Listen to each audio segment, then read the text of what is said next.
the wilderness is always this place of refinement and transformation, where you go through essentially a desert season where you feel like you can't hear from God, you feel like you can't find him, but you're still searching. It reminded me of the story in Exodus 3 where Moses, so he's just fled from Egypt and he is searching for God in the wilderness. He's killed an Egyptian taskmaster because he's trying to liberate the people, and he's just in a messy way.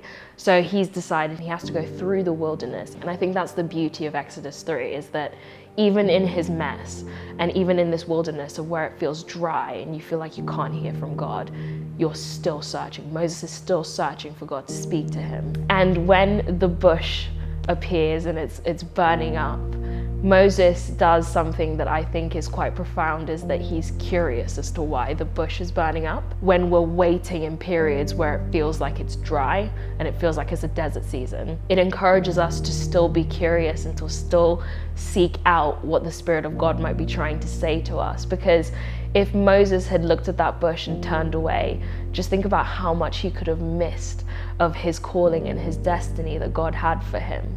But he looked at that bush and he decided, I want to know why this bush is on fire.